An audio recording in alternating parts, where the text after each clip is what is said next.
sentinelle de la maison a voulu qu'on ait 2 jours. De toute façon, plus les 4 jours de Marcory, ça fait 6 jours. Et le 7e jour, ce sera dimanche. On va être ensemble pour plonger nos regards dans le mystère du pain et du vin. Et je vous ai dit, ces 2 jours ici sont dans une atmosphère. Quand vous venez à l'église, il n'y a pas que les Écritures. Quelqu'un a une Bible en papier? Moi, je conseille des gens d'avoir des Bibles en papier, pas de Bible dans le téléphone. C'est pas mauvais, mais il faut que chacun ait une Bible en papier. Il est dit que ce livre de la loi ne s'écarte pas de ta bouche, mais dites-le jour et nuit. Quand on vient à l'église, il n'y a pas que ça.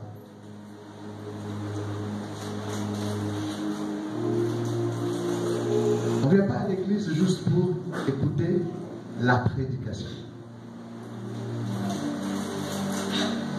L'église est un endroit de l'Esprit de Dieu. Il faut que l'Esprit soit là avant que l'Écriture soit là. Parce que c'est lui qui a inspiré l'Écriture. Connaître les Écritures, ce n'est pas connaître Dieu. Mais connaître l'Esprit, c'est connaître Dieu. Amen. Pourquoi je dis ça? Parce que beaucoup d'entre nous sont capables de rester seuls dans une chambre et sentir la présence de Dieu.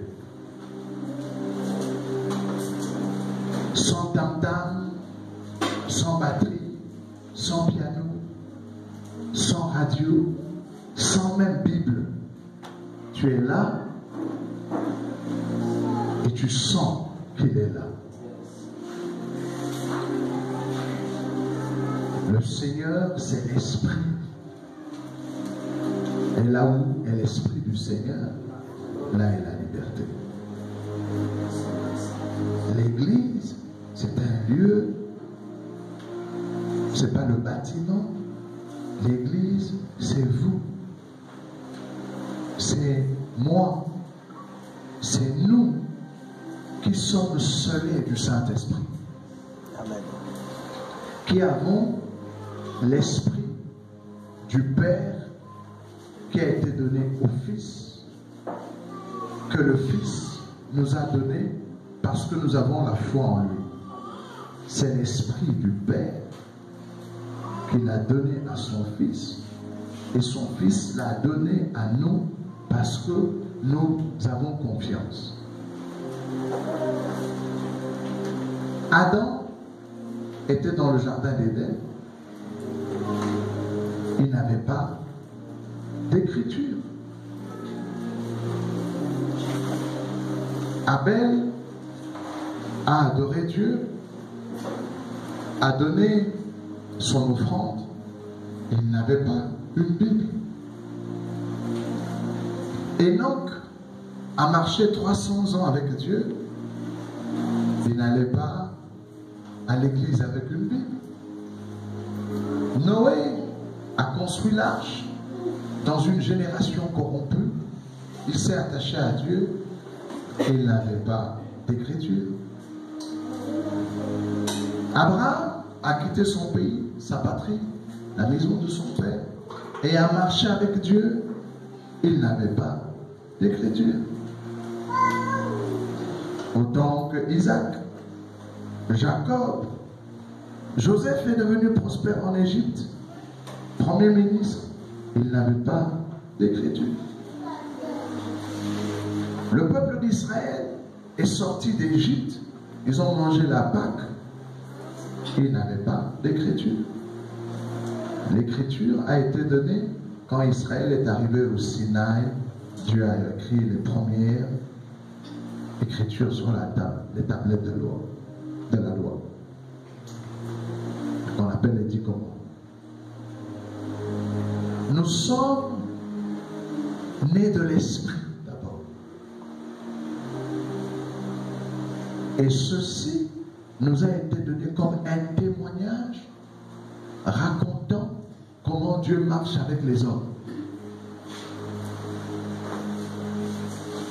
Si vous n'avez pas l'esprit, vous lisez ce livre, c'est un livre d'histoire. C'est un roman. Il faut avoir l'esprit qui a inspiré. Alors quand vous avez l'esprit, ce livre devient terrible. Vous le dévorez, vous le mangez. C'est pour cela, les Juifs, étant fiers des Écritures, Jésus leur dit, vous sondez les Écritures parce que vous pensez avoir en elles la vie. Ce sont elles qui rendent témoignage de moi. Et vous ne voulez pas venir à moi pour avoir la vie. Donc, le croyant, c'est celui qui a accepté Jésus, qui a reçu le Saint-Esprit et qui est instruit par le Saint-Esprit dans ce que Dieu a fait avec ceux qui croient en lui. Alors, quand je viens à l'église, c'est pas d'abord la batterie. C'est pas, je viens pas à l'église pour écouter la musique. Je viens pas à l'église pour écouter les histoires des Écritures. Je viens à l'église conduit par l'Esprit. Ceux qui sont conduits par l'Esprit sont fils de Dieu. Amen. Et quand nous viendrons ensemble, qu'on chante ou pas, qu'on prêche ou pas, nous sommes dans la maison de prière. Amen. Même si on ne prêche pas, les gens sont là.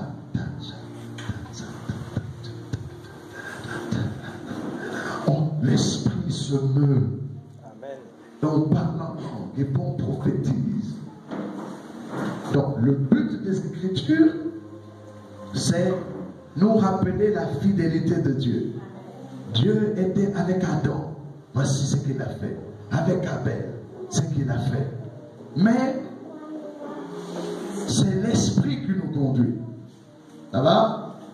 Voilà pourquoi hier je vous ai dit, nous sommes dans une atmosphère ces 2 jours-ci, l'atmosphère du psaume 133. Alors je dis psaume. Amen. Je disais psaume. Amen. 133. Amen. Versets 1 et 3. Amen. Je vais dire pour nous.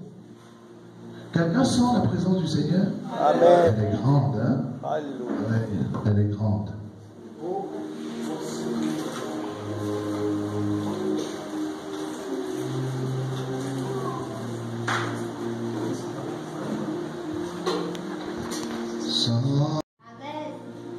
Voici, or, il y a émerveillement dedans. Voici, or, qu'il est agréable, qu'il est doux pour des frères de demeurer ensemble. Verset 2.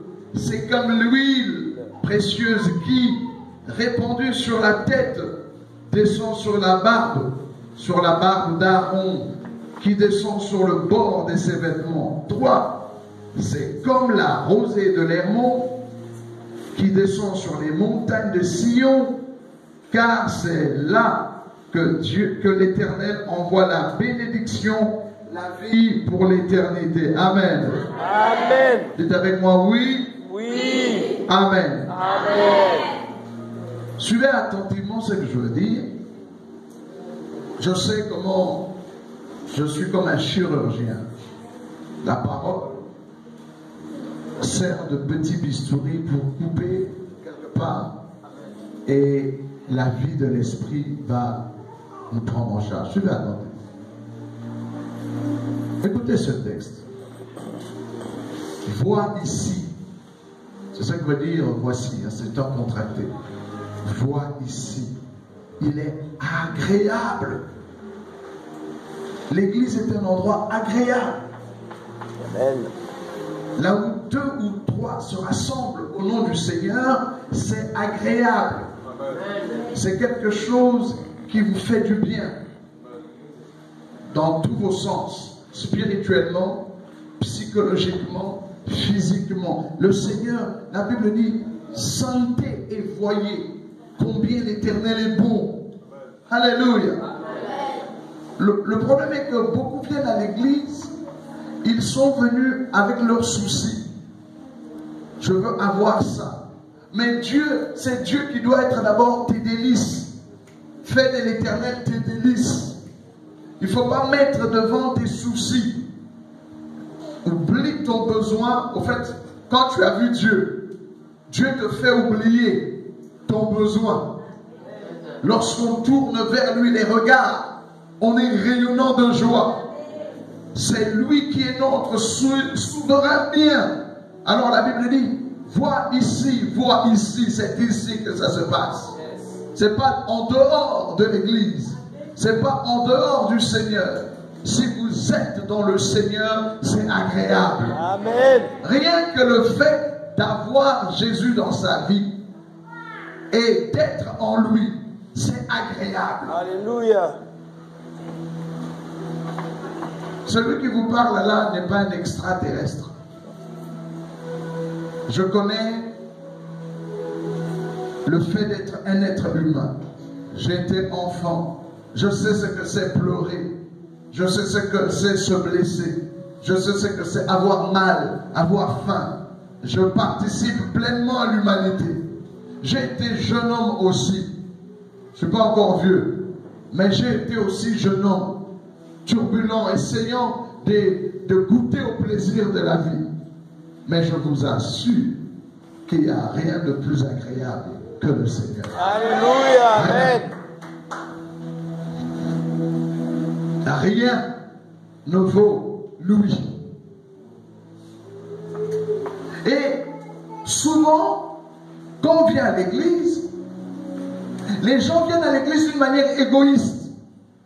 Ils viennent comme au supermarché. Chacun est venu chercher ce dont il a besoin.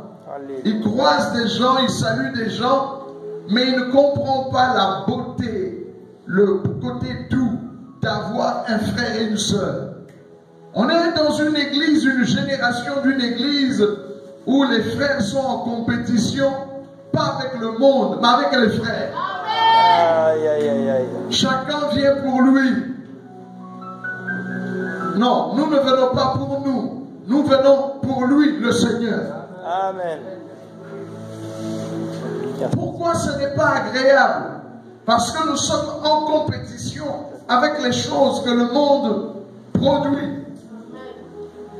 Savoir qui a le plus beau costume, qui a la plus belle voiture, qui a les plus beaux habits, qui est marié, qui n'est pas marié, qui a des enfants qui n'en ont pas.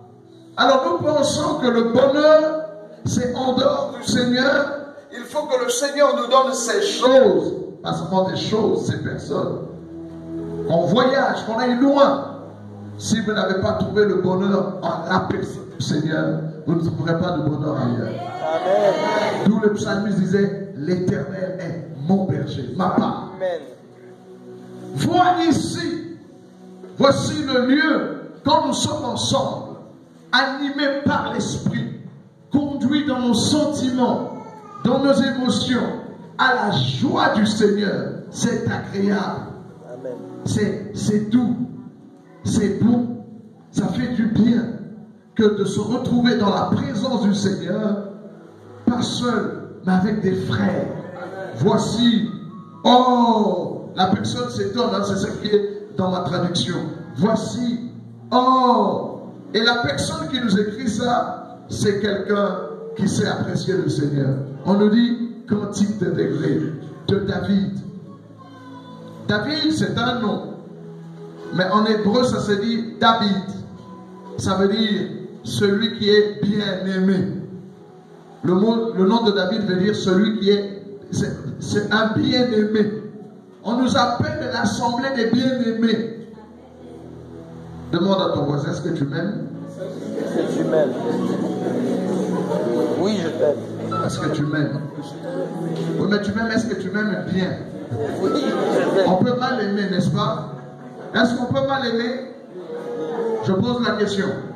Est-ce qu'on peut mal aimer? Oui. On peut mal aimer. On peut aimer d'une manière égoïste. Souvent, les jeunes filles ne savent pas qu'on les aime mal. Ouais. Ah! Tu as grandi, hein? Voilà comment on aime mal. Mais je peux t'inviter, on va manger.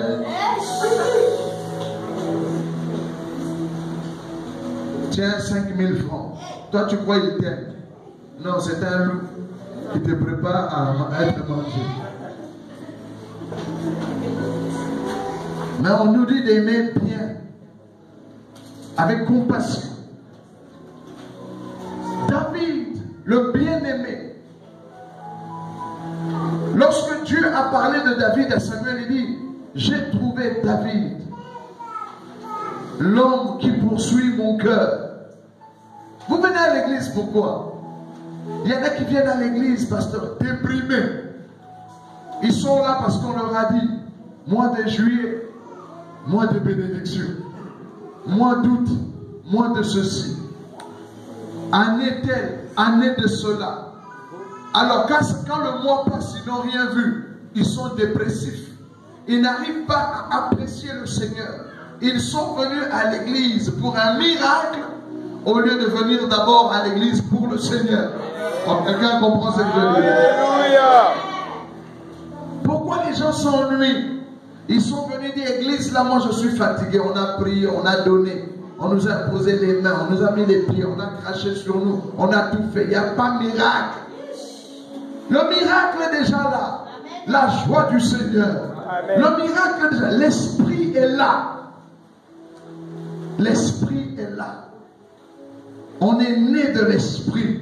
Personne ne sait d'où on vient, ni où on va. Mais on est dans la joie du Seigneur, que le monde ne peut pas donner. Ceux qui suivaient Jésus, Jésus leur dit, pourquoi vous inquiétez pour le manger, pour le boire, ou pour le vêtement? Voici, oh, qu'il est agréable et doux pour des frères. Pas pour des camarades, hein? Pas pour des collègues de service. Pour des frères. Dites avec moi frère. Frère. Dites avec moi sœur. Sœur. Vous savez, dans la Bible, frère est le qualificatif le plus puissant dans l'église. Alléluia. On n'appelait pas tout le monde frère. Quand on qualifie quelqu'un de frère, ça veut dire qu'il a prouvé qu'il était un frère. Amen. Alors je vais vous expliquer un mystère sur les frères. On ne peut pas avoir des frères s'il n'y a pas de père ou de mère. Alléluia. Tu es ma soeur. Oui, vous, attendez. J'aimerais vous expliquer quelque chose. Il faut vous arranger quand même. Suivez ici. Ne vous laissez pas distraire. Avant d'être un apôtre, avant d'être un prophète, avant d'être un évangéliste, avant d'être un pasteur, avant d'être un docteur, tous les titres que vous voulez, la première des choses que quelqu'un doit être quand il naît de nouveau, un frère. Amen. Je t'en parle, je n'ai pas entendu ton amen. Amen. Il faut d'abord être un frère. D'abord un frère. Jésus, notre Seigneur, qui est notre grand frère, a pris des hommes. Il les a qualifiés de disciples. Lui, il était leur maître. Lorsqu'il a commencé à leur donner les secrets de sa vie en parlant du Saint-Esprit, il les appelle amis. Mais quand il est mort et qu'il est ressuscité, la première des choses qu'il dit, allez dire à mes frères. Il n'a pas dit allez dire aux apôtres. Il n'a pas dit allez dire aux prédicateurs. Il ne faut pas aller dire aux hommes puissants qui chassent les démons. Il dit, allez leur dire, allez dire à mes frères, je m'en vais vers mon Père. Amen. Et vers votre Père. Amen. Si on est frères, venez. Aidez-moi, pasteur. Si on est frères, il ne me choisit pas. Je ne le choisis pas. On choisit ses amis dans une famille. On ne choisit pas ses frères. Vrai ou faux? Hein? Camarades de classe, camarades de collègues de service, ça vous les choisissez. Mais les gens qui partagent le même sang, ils ne se choisissent pas. Je vais chercher une famille naturelle. Parce que qui sont venus ici, frères et sœurs, même père, même mère? Il n'y a que vous deux. Qui est ici dans cette église? Il a son frère, même père, même mère. Qui est là? Dans l'église, vous êtes deux. Vous êtes frères et sœurs. C'est ta petite sœur? Hein? Vous trois là? Bien. Vous, parce que vous êtes mon frère spirituel. Venez un peu vous trois. Venez un peu vous trois. Vous allez comprendre quand on dit frère ou sœur. Voilà. J'ai 3 sœurs ici. L'aînée c'est qui? La plus grande, c'est vous. Après c'est qui? Il y en a encore là. Oh, mais venez, c'est votre jour. Venez, famille, venez. Je vous bénis au nom de Jésus. Amen. C'est la parole de Dieu. C'est depuis hier que je vous ai dit ça. On est dans l'atmosphère et nous sommes en train. Mettez-vous comme ça. Par ordre décroissante. Ah, l'aîné, puis après. Ça fait rien. Regarde, regardez. Ce ne sont pas des camarades.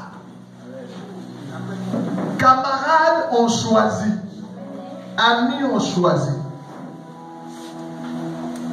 Elle, la grande, ne pouvait pas empêcher elle de venir.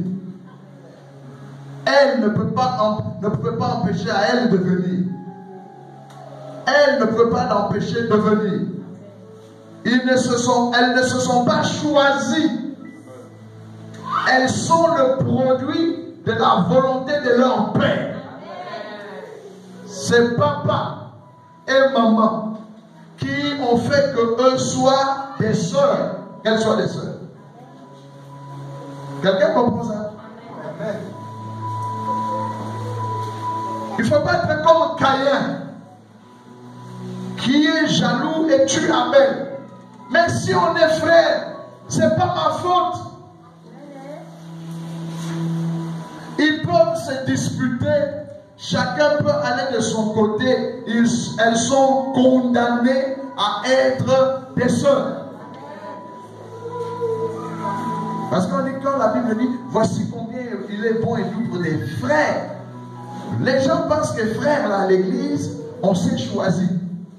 On n'est pas des camarades ici. Tu ne peux pas me chasser de cette église. Tu ne dois pas m'embêter au point que je quitte l'église. Je ne parle pas. Ici, c'est mon église. Il y en a qui se réveillent le matin, non, moi je quitte cette église, je ne sens pas l'amour. Est-ce qu'on a déjà quitté une famille en disant on ne sent pas l'amour? Tu portes leur sang, tu portes leur nom. Donc pour qu'on soit frères, vous n'appréciez pas la fraternité parce que vous n'avez pas apprécié la paternité de Dieu. Oh, quelqu'un comprend.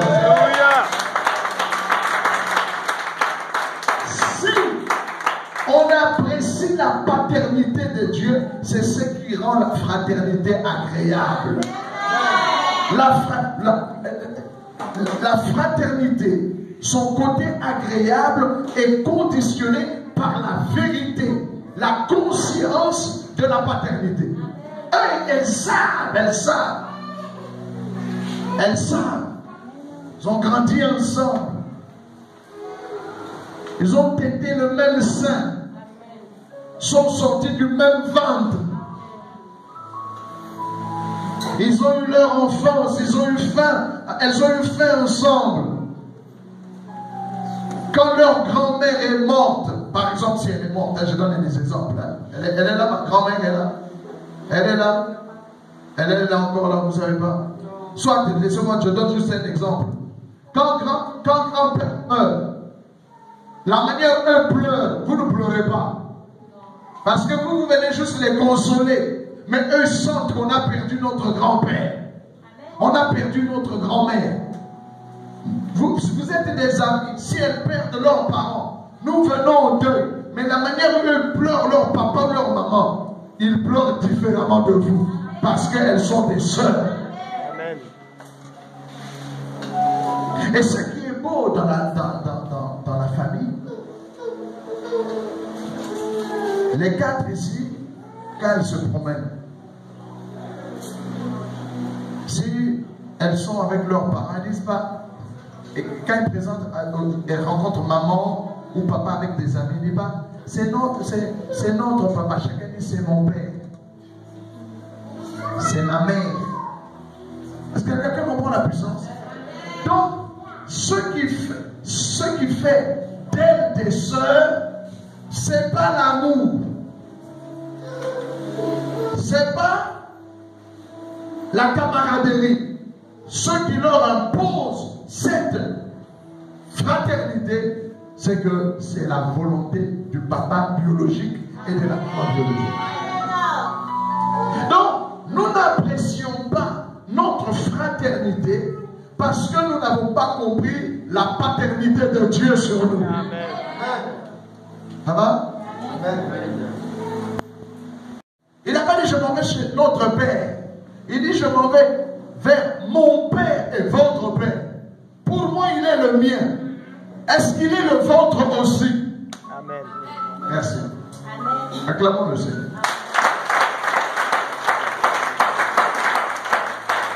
Ce que je dis là, ce n'est pas la morale, mais c'est la puissance même de la foi. Dieu est réellement mon papa.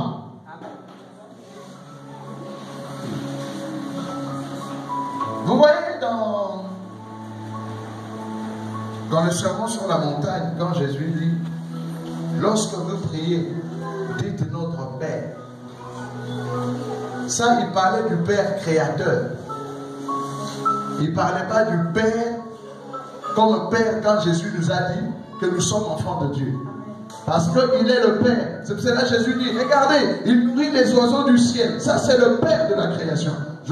Pour ceux qui étaient avec nous à Depuis, j'ai pris le texte de Jean 8 qui dit, Abraham, votre Père. Et je vous ai expliqué les différents pères qu'il y a dans la Bible. Dieu est notre Père, Père de la création. Mais en Jésus, Dieu n'est pas mon Père, Père de la création. Il est mon Père à cause du sang de l'agneau. Quelqu'un comprend la différence? Hein? Donc, je suis réellement. Vous voyez comment les sœurs là sont des sœurs? Parce qu'elles partagent le même sang. Moi aussi, je suis réellement frère de Jésus. Amen. Frère membre de sa famille. Amen. Ça, c'est difficile à croire. On est vraiment frères. Comme vous avez vu les sœurs là, quand Jésus et moi, on se tient, on est réellement frères. Amen. On a le même Père. Alléluia. Parce qu'on a un lien du sang. Donc, la prière, notre Père qui es aux cieux, que ton nom soit sanctifié, ça c'est le Père de la création. Ce n'est pas le Père en Jésus. Parce que n'oubliez pas que dans les évangiles, Jésus parle plus de Dieu, son Père à lui, pas notre Père. Quand il dit, quand vous priez, dites notre Père, ce n'est pas Père en Jésus, c'est Père en Adam, Père de la création. C'est pour cela que les gens ne sentent pas la différence. Ils pensent que Dieu est notre Père, créateur des cieux, voilà. Il est loin. Non. Ici, Jésus nous a rapprochés de Dieu. Il nous a enlevé. Ce n'est plus Dieu. il est mon Dieu, mais il est plus mon Père que mon Dieu. Amen. Oh, vous êtes là? Vous me suivez, hein? Donc, ce qui rend l'église agréable, quand je quitte chez moi, regardez comment nous nous comportons. Regardez comment nous nous comportons. Nous pensons qui est propriétaire de maison ici? Amen. Ah, répondez-moi, on fait vite. Qui est propriétaire de maison? On a quelqu'un. Qui est propriétaire de maison? Alors. Qui est propriétaire de maison? Vous n'avez pas de maison? Vous êtes propriétaire par la foi, dites oui. Elle est réellement propriétaire. Vous êtes vraiment propriétaire. La foi n'est pas le domaine de la réalité, c'est le domaine de la vérité. Donc la vérité est plus vraie que la réalité. Qui est propriétaire ici? Oh voilà, ça commence à augmenter. Qui est propriétaire? Très bien. Mais qui est réellement propriétaire? Notre soeur est réellement propriétaire. Mais qui est vraiment propriétaire ici? Tout le monde est vraiment propriétaire. Ça c'est la foi. Il faut faire. Maintenant, elle a une maison. Elle a des terres. Elle en prend soin. Elle prend soin de ça. Mais que je vous dise, si elle se sent enfant de Dieu, ici, c'est plus sa maison que chez elle à la maison. Quelqu'un n'a pas compris. J'ai dit, si elle est enfant de Dieu, dans son esprit, ici, c'est plus vrai que chez elle à la maison. Alors, le problème des croyants, c'est que quand ils regardent ici, ce n'est pas leur affaire. Votre maison a la peinture au mur? Il y a la peinture, maman? Dites-moi votre nom. Madame Siloé. Là-bas, il y a la peinture. Mais ici, il n'y a pas la peinture. Écoutez-moi.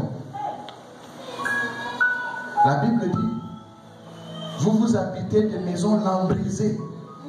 La maison de l'Éternel n'est pas bien. Pourquoi vous prenez plus soin de ce qui est à vous que ce qui est à l'Éternel? Parce que vous ne vous sentez pas enfant de Dieu. Vous voulez profiter de Dieu. Jésus, quand il vient, il trouve des désordres dans le temple. Il se fâche, il chasse les gens. Qu'est-ce que vous balayez vos maisons, vous balayez vos sacs de mémé. Ici, pour venir faire, il faut que le pasteur dise, toi là, venez nettoyer l'église. Ah non, bah non, on est fatigué. Parce que vous ne vous sentez pas vraiment chez vous. Et quand vous voyez la soeur ou le frère, vous ne vous sentez pas vraiment frère. C'est pour cela que les bénédictions ne viennent pas. Amen. Mais si ici, c'était plus vrai que ce qui est réel à la maison, la gloire de Dieu, allez vous visiter. Amen.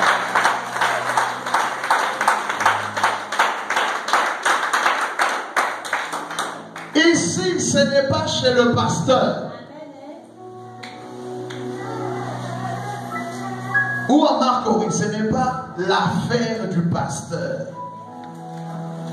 C'est la maison de notre Père, donc c'est mon affaire. Amen. Est-ce que quelqu'un comprend? Amen. La puissance de l'Église, c'est d'abord la fraternité. La puissance de l'Église, c'est cette conscience que nous avons un Père, pas le Père créateur, mais il nous a engendrés en Jésus. Amen. En famille, mes soeurs, vous qui êtes de la même maison, tu pars, pourquoi? Donc ce n'était pas chez toi. Tu quittes l'église, pourquoi? Parce que tu ne te sentais pas chez toi. Quand c'est chez toi, même si ça ne va pas, c'est chez toi. Comme je vous ai dit, on n'est pas des camarades. On est des frères. Pourquoi? Parce que moi, je me sens enfanté par Dieu. Amen. Au même titre que Jésus. Ça va? C'est pour cela que la Bible dit, vois ici, oh, il est agréable et doux pour des frères. On n'est pas frères parce qu'on s'aime. On est frères parce qu'on a le même Père. Amen. Et c'est notre Père qui nous demande de nous aimer. Donc quand je l'aime, ce n'est pas un sentiment, c'est un devoir que mon Père m'a donné. Il dit, aimez-vous les uns les autres parce que vous m'appartenez. Vous avez compris cela? Donc ce n'est pas un amour sentimental, ce n'est pas émotionnel. Tu es mon frère, tu es ma soeur. Avant, quand il y a l'église, aujourd'hui l'église a traversé des choses. Ah voilà, l'apôtre est là, voilà, l'évêque général est là, l'archbishop est là. Des titres qui nous effraient et on n'est pas à l'aise dans la maison de Dieu. Les apôtres s'appelaient frères, ça ne diminue pas. Vous êtes la grande sœur, non? Il y en a des petites sœurs. Non, c'est ma sœur. Est-ce qu'elle a fait de toi un petit enfant? La petite sœur dit c'est ma sœur. Autrement dit ma grande sœur. Et elle qui a dit c'est ma sœur. Autrement dit petite sœur. C'est pas mauvais. Et nous manquons la vie de Dieu. Nous manquons la joie de Dieu. Nous manquons le bonheur de Dieu. Parce que nous sommes devenus compétitifs. Pourquoi lui là-bas? Pourquoi lui là-bas? Ah, maintenant, c'est un ancien. Lui, c'est un diable. Lui, c'est un... Lui, il est devenu archevêque. Lui, il est devenu ceci. On met des titres, mais la simplicité. Jésus n'a pas dit, oh, la Bible ne dit pas, oh, voici qu'il est bon et agréable pour des apôtres d'être ensemble, pour des évangélistes d'être ensemble, pour des évêques d'être ensemble. On ne cite pas de nom, on dit frère. Alléluia. Là où 2 ou 3 sont rassemblés en mon nom, je suis au milieu d'eux. Puisse le Seigneur vous délivrer du monde et vous faire apprécier la présence du Seigneur. Amen. Jésus lui-même n'a pas honte. Je sais que vous êtes habitués à dire Seigneur Jésus, roi des rois. Mais il est rare d'entendre quelqu'un entrer dans la prière et dire frère Jésus. Vous l'avez déjà appris frère dans la prière? Oui. Ça vous effraie? Et pourtant lui-même il a dit allez dire à mes frères. Mais ça vous semblerait comme si vous blasphémez. Vous préférez le Seigneur. Écoutez, Jésus dans la Bible a été mon frère avant d'être mon Seigneur. Oh! Quand il est ressuscité là, avant de monter au ciel, il m'a appelé frère. C'est quand il est monté au ciel qu'il est devenu mon Seigneur. Mais quand il est sorti du tombeau, il est d'abord devenu mon frère avant d'être mon Seigneur. Tout le monde, frère Jésus. Non, mais appelez-le, vraiment dites-lui frère Jésus. Oui, frère. Je t'aime. Je t'aime. Ça vous choque, hein? Bien aimé. Il y en a qui ne croient pas et disent, ah, c'est pas un blasphème. Jésus est d'abord notre frère. Amen. D'abord. Dans la création, il est notre Dieu. Mais dans la résurrection, il est le premier-né de beaucoup de frères. Amen. Oh, quelqu'un n'a pas compris. Jésus est mon frère avant d'être mon Seigneur. Jésus est mon frère avant d'être le Christ. Amen. Il a été fait Seigneur et Christ quand il est monté au ciel. Mais quand il était sur la terre après sa résurrection, il a fait 40 jours avec les apôtres. Il voyait frère Jésus. Amen. Parce qu'eux l'appelaient Rabbi. Il dit, moi je ne vous appelle plus serviteur. À partir d'aujourd'hui, au lieu de m'appeler Rabbi, appelez-moi ami Jésus. Dites avec moi, ami Jésus. Ami Jésus. Mais vous le chantez, Jésus est mon ami. Mon ami de tous les jours. Jésus est mon frère. Mon frère de Tous les jours. Est-ce que quelqu'un comprend ça? Vous le chantez, mais vous ne le réalisez pas. Avant, il marche avec 12 personnes. Avant, il appelle Rabbi, Rabouni, maître, il lui dit oui, vous êtes serviteur. Mais après, il dit, à partir d'aujourd'hui, entre vous et moi, il n'y a plus question de maître et de serviteur. Aujourd'hui, nous sommes amis. Mais quand il a fini ami, quand il est ressuscité, il dit, on est amis, mais je vous emmène plus loin, je suis frère Jésus. Mon frère et ma soeur, mon bonheur à moi, voyez là où je me tiens ici, ce qui fait mon repos à l'intérieur de mon esprit, ce qui fait ma perspicacité spirituelle, c'est parce que je suis conscient que Dieu est réellement mon Père, Amen. que Jésus est mon frère. Amen. Chaque jour dans ma prière, j'appelle Jésus mon frère. Amen. Jésus, attends, je vous ai montré les sœurs, non? Est-ce qu'elle ou l'une l'autre peut dire, à partir d'aujourd'hui, tu n'es plus ma sœur? Même si c'est dispute. Tu n'es plus la fille de mon papa. Écoutez, Caïn a tué Abel, suivez-moi. Caïn a tué Abel. Et Dieu dit à Caïn, où est ton frère? Il ne peut pas échapper à ça. Où est ton frère? Comme vous êtes nés de même père et de même mère, ou de même père, pas même mère, parce que ce sont des réalités, ou même mère, pas même mère, du moment où vous êtes frère de sang, même si tu as tué ton frère, Dieu ne dit pas, où est celui que tu as tué? Il dit, où est ton frère? Et je vous dis une chose, jamais Jésus ne peut m'abandonner. Amen. Sinon Dieu lui demandera, où est ton frère? Et quelqu'un n'a pas vu. Alléluia. Il ne peut pas m'abandonner. Il a le devoir de me secourir parce qu'il a des comptes à rendre à Dieu quant à son côté grand frère sur moi. Amen. Écoutez, on n'a pas besoin de vous dire, vous serez bénis, vous allez avoir. Il suffit d'être conscient que vous êtes frère de Jésus. Tel il est, tel vous êtes. Amen. On nous appelle héritiers et co-héritiers. Je peux vous expliquer la différence entre un héritier et un co-héritier. Levez. Vous deux là. Il reçoit quelque chose pour lui-même. Mais co-héritier, c'est deux personnes qui ont quelque chose que personne ne peut en jouir si l'autre n'est pas là. Par exemple, si je prends, donnez-moi mes téléphones. Voilà, un exemple. Vous appelez comment? J'ai dit, Déborah, moi je suis ton père, ça c'est ton héritage. C'est à elle. Mais si je dis à vous, c'est comment?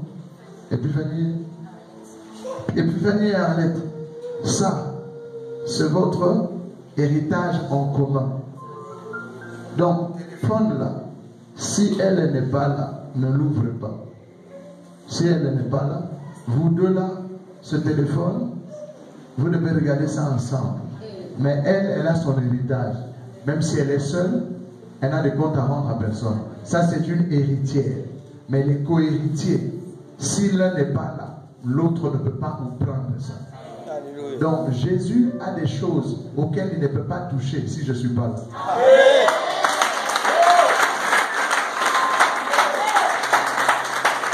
Il n'a pas le droit. Il y a de ces choses que c'est à lui. Parce qu'il a hérité ça du Père. Mais les choses du co-héritage, Jésus nous attend que nous soyons tous là pour en profiter. Amen. Donc, maintenant, vous êtes, regardez, ça c'est un héritage commun.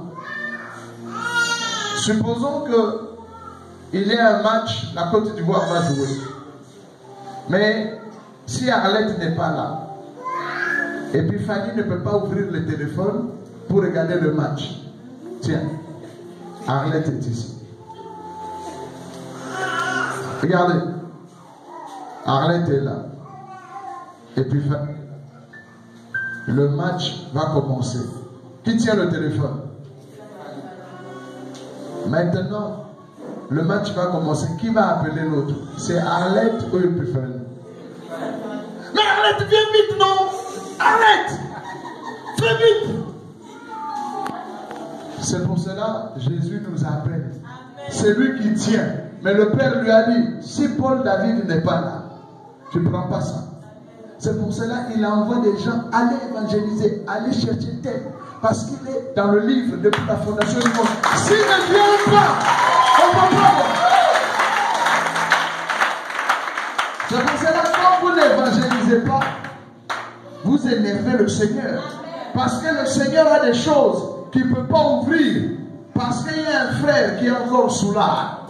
Il y a un frère qui est encore dans le monde. Il attend que tout le monde vienne avant qu'il inaugure la chose. Oh, quelqu'un a compris. Alléluia. Merci. Nous sommes héritiers et co-héritiers avec Christ. Il y a des domaines où Jésus a hérité. Il y a des domaines où Jésus a co-hérité. Co-hérité. Sans moi, Jésus ne peut pas manger ça. C'est pour cela qu'il a envoyé des gens me chercher. Il a envoyé des gens m'évangéliser. Parce que je fais partie des gens qui sont dans la liste du Père avant la fondation du monde. Donc si vous êtes ici ce soir, c'est parce qu'il y a un co-héritage pour lequel Jésus nous a porté.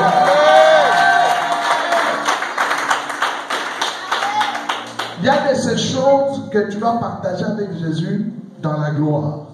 Il y a de ces choses que tu partages avec Jésus ici sur terre. Et Jésus ne permettra pas que tu meurs. Parce qu'il faut que tu sois vivant pour... Je donne un exemple. Je donne un petit exemple. Moi, je chante. J'écris des chants depuis plus de 30 ans. Presque 34 ans, j'écris des chants pour le Seigneur. Ce sont des chants qui ont béni des millions de gens, qui ont fait que des gens ont guéri, délivré des tas de choses. Hein. La puissance de Dieu dans mes chants est terrible.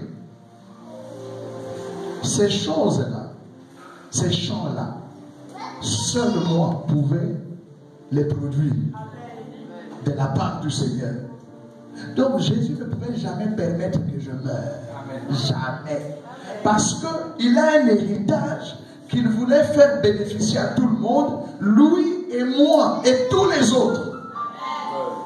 Lorsque ma mère a été enceinte de moi, ma mère ne savait pas qu'elle attendait un bébé. Elle avait des problèmes de conception, ça a duré des années. Donc, quand elle est devenue enceinte, elle ne savait pas. Moi, je suis là à l'époque où il n'y a pas d'échographie, il n'y a pas de tests de grossesse. Je suis vieux. Hein?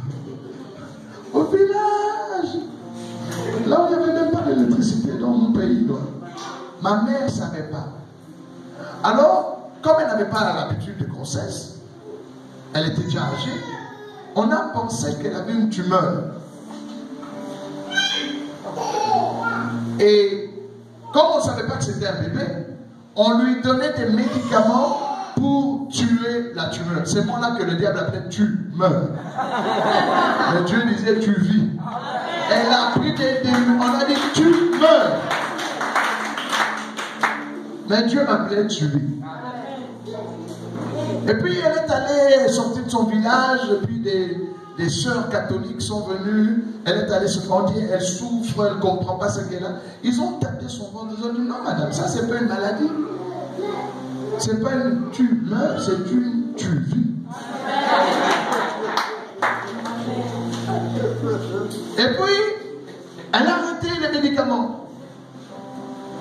Moi je suis coriace. J'ai lutté contre des médicaments. Tu ne vas pas me vaincre. Donc, à l'heure de l'accouchement, vous savez, des fois, il y a des maternités. Les médecins disent, ça c'est compliqué. Soit la maman meurt, l'enfant vit, soit l'enfant passe, on sauve la maman. Vous savez, il y a des maternités compliquées. Il y a des femmes qui ont accouché, elles sont mortes après. Ma mère, c'était compliqué. Il n'y avait pas de césarienne là-bas. Je la tuais. Parce que moi, je suis une tuerie.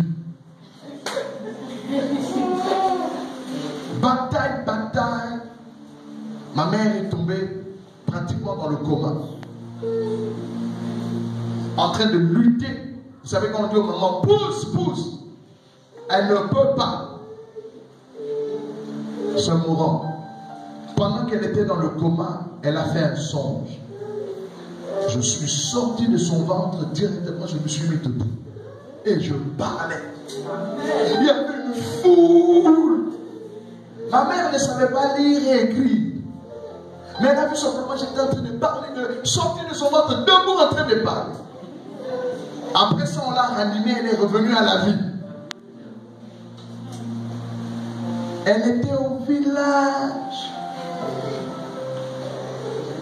Mais elle avait un songe d'un enfant qui est sorti de son ventre. Elle ne savait pas que ce serait un prédicateur. Elle pensait peut-être que ce serait un politicien. Vous avez été élu avant la fondation du monde. Amen. Votre nom est avant. Il y a de ces choses que Jésus ne permettra pas parce que vous êtes un co-héritier avec lui. Amen. Même si un serpent vous mord, vous ne mourrez pas. Le grand frère va vous défendre parce que le grand frère est un co-héritier. Est-ce que quelqu'un comprend? La maladie ne te tuera pas. Le poison ne te tuera pas. David a compris ça, il a dit, je ne mourrai pas, je vivrai, je raconterai les œuvres de l'Éternel. Jésus est mon frère, on est co-héritiers.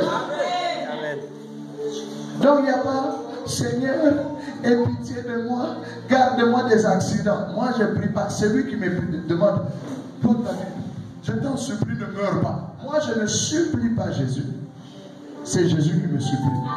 Ça vous n'avez pas compris. Il me supplie tellement qu'il a quitté la gloire pour venir me chercher.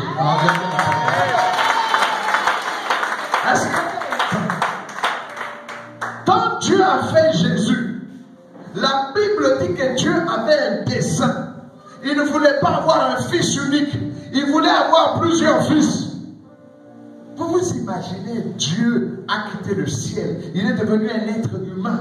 Jésus a souffert. Vous pensez qu'il avait pitié de nous? Il n'avait pas pitié de nous. Dieu lui avait dit ça. Si elle n'est pas là, tu ne touches pas. Ça, si Michel n'est pas là, tu ne touches pas. Ça, si Arsène n'est pas là, tu ne touches pas. Jésus a vu des choses auxquelles il n'avait pas accès sans moi. Alors il est descendu me chercher. Il est descendu me chercher. Il est venu parce que au ciel il y a des trésors auxquels papa lui a dit, si eux ne sont pas là, tu ne touches pas. Amen. Vous savez, nous on a grandi dans des maisons, je ne sais pas si tout le monde, nous avons grandi dans des maisons, on mange tous à table. Quand je dis à table, ensemble, vous voyez, vous savez, les Sénégalais et les gens d'Afrique de l'Ouest ont cette habitude, hein, manger dans une même assiette. Hein? Le tchèp là, ouais, on a mis tout le monde à laver ses mains. Ça c'est surtout en Afrique. Hein? Les Européens un peu mangent, oui, chacun met dans son assiette. Mais nous là, on a mis une assiette. Et puis c'est le seul repas du jour. On appelle tout le monde. Dis, allez viens ici. C'est l'heure de manger. Pourquoi? Parce qu'on a dit si le petit n'est pas là, on ne mange pas. Vous comprenez ça? C'est ce qu'on appelle co-héritier ou co-héritage. Ça veut dire que la chose là n'est pas pour toi. La chose là, c'est pour la fraternité. Amen. Si les autres ne sont pas là, et ce n'est pas à nous qu'on a dit ça, c'est à Jésus. Amen. Il était au ciel, il est le Fils de Dieu, et il y avait un dessein dans Romains 8. Je vais vous lire Romains 8. Écoutez le dessein de Dieu dans Romains 8.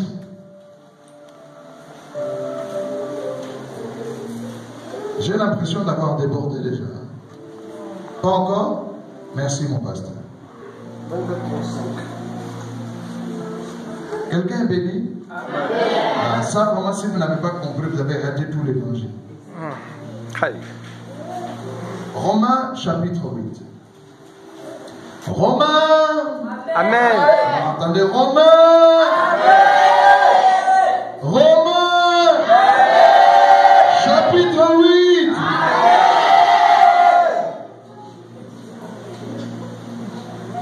Verset 28. Amen. Écoutez, nous savons du que toutes choses concourent au bien de ceux qui aiment Dieu, Amen. de ceux qui sont appelés selon son dessein. Alléluia.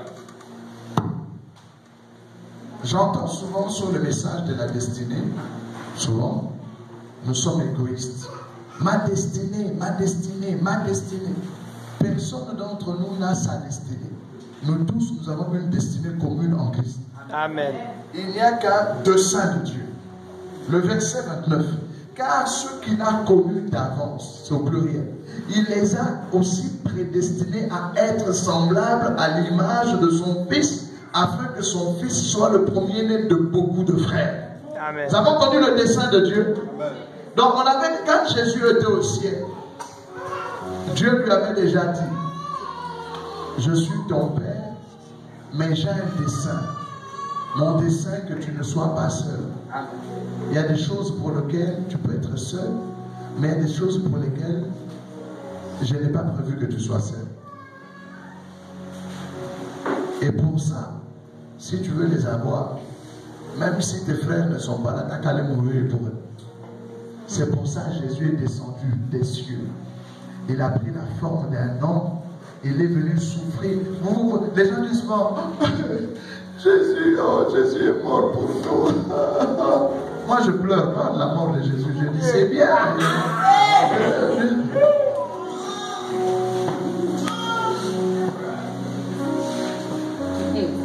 Moi, je suis content qu'il soit mort. Soyons dignes. Mais oui. S'il n'était pas mort, moi, je serais là en enfer.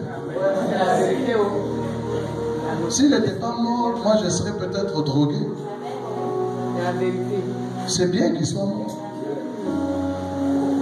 Vous voyez le jour où Pilate a dit, bon, entre Barnabas et Jésus, c'est Barabbas plutôt. Barabbas, entre Barabbas et Jésus, on vous libère qui?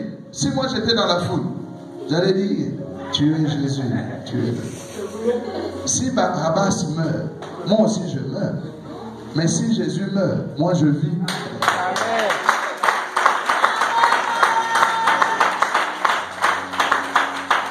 C'est pour cela l'apôtre Paul dit, Christ, notre Pâque, a été immolé. Amen. J'avais besoin de manger sa chair et de boire son sang. Je devais manger l'agneau pascal. Vous là, il ne faut pas faire hypocrite. Non? Quand on veut tuer poulet, vous dites, oh non, laissez-le vivre. Qui dit ça? Il a perdu la tête. Quand il y a Tabaski ici, par exemple, il y a une fête de l'Aïd là. Vous avez déjà vu les musulmans avoir pitié des moutons? Jamais. Jamais ils n'ont pas pitié. Coupe la gorge. Pourquoi? C'est la fête. Et Jésus est ma fête de Pâques. Amen. Il fallait qu'il meure. Il fallait qu'on baisse ses pieds pour que moi je guérisse ses mains. Ses mains. J'ai besoin de sa mort. Est-ce que quelqu'un vous comprend?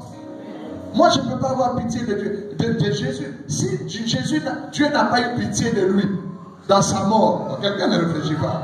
Jésus a supplié. Il a dit à Dieu, je sais que tu m'exauces toujours, mais pour la mort, Dieu ne l'a pas exaucé. Il dit pas d'accord. Si Dieu n'a pas eu pitié de Jésus dans sa mort, toi tu es qui pour pleurer devant le film Jésus? Vous voyez quand on montrait le film Jésus, la passion du Christ, nous sommes là. Non, moi je suis là. Hey, alléluia.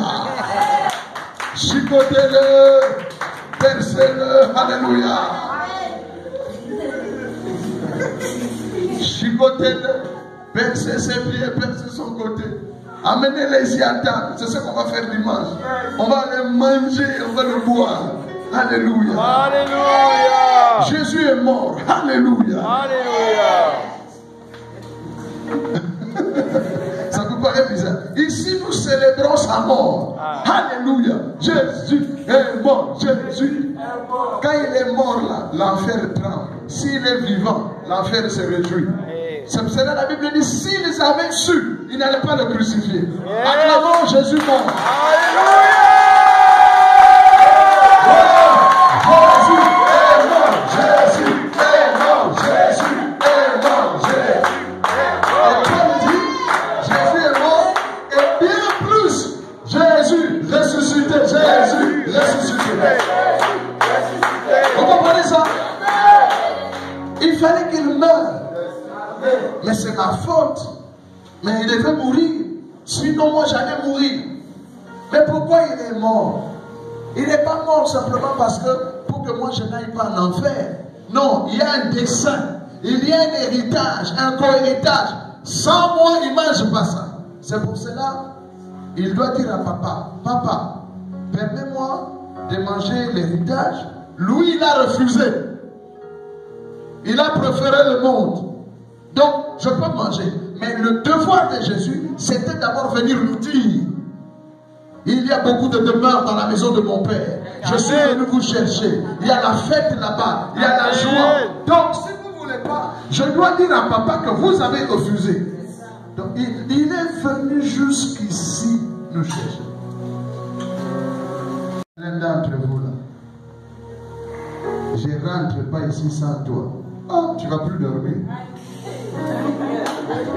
Si je dis à l'un d'entre vous, quand je prends l'avion lundi, on sera ensemble. Comme il avait dit aujourd'hui avec nous, au paradis.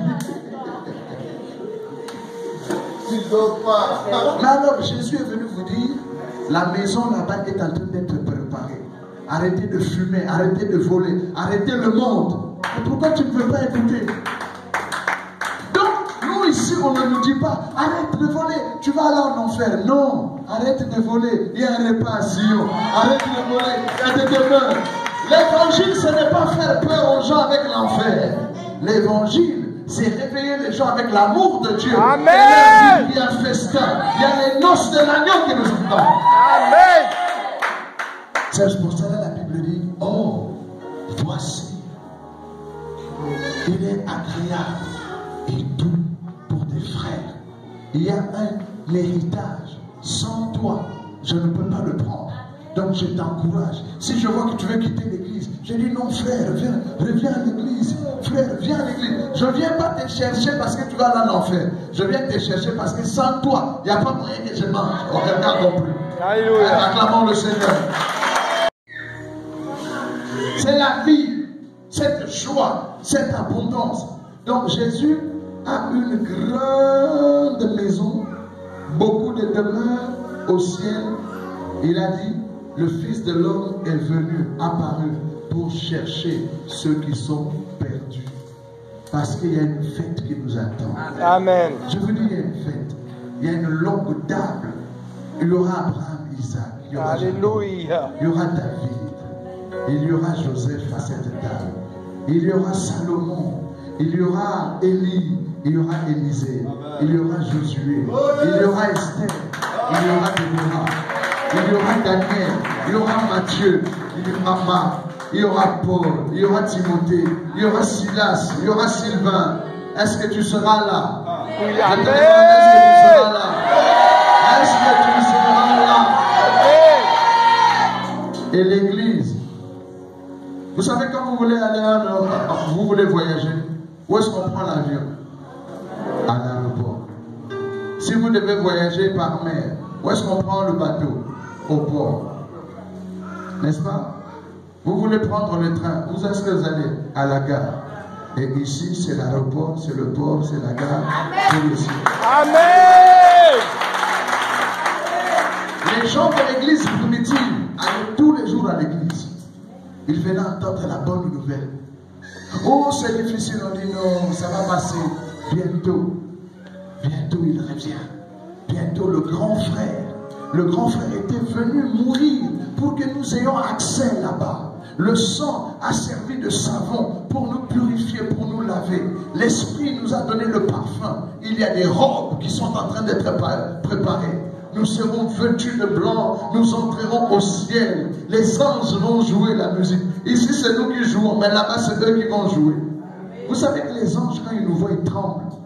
Les anges ne sont pas des fils de Dieu. Les anges sont des serviteurs. J'entends souvent des gens dire, ah, elle est jolie comme un ange. Non. Les anges ne sont pas plus beaux que nous. Quand les anges nous voient, ils sont émerveillés et disent, ce sont les frères du roi. Alléluia.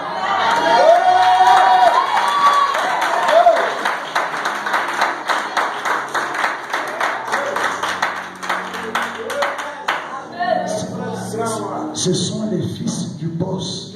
Yes. Quand moi je viens, les anges disent, c'est le fils du boss. Amen, amen. Je suis pas orgueilleux, je suis fier. Amen. C'est l'assurance de la foi. Amen. Quand David est venu devant Goliath, ses frères lui ont dit petit orgueilleux. Non, c'est l'assurance de la foi. Amen. La foi est une attitude. La foi. Je vois des gens qui se promènent comme s'ils sont maudits. Même marcher là. Moi, ça m'étonne. Dans le monde, les non-croyantes, les filles du monde, il faut les voir comment elles marchent. Elles marchent. Seigneur, ça va. On fait un selfie.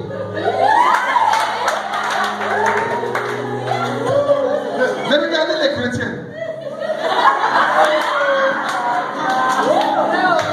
Tu vas où? On va à l'église.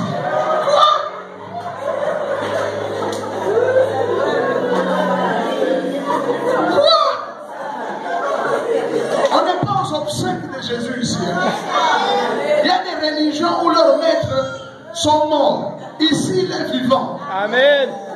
La Bible dit, lorsqu'on tourne vers lui le regard, on est rayonnant de joie. Et le visage ne se couvre pas de honte. Amen. Je vous ai dit dimanche, à 100 mètres de l'église, commencez à siffler. David dit ceci, je suis dans la joie lorsqu'on me dit, allons à la maison de l'Éternel.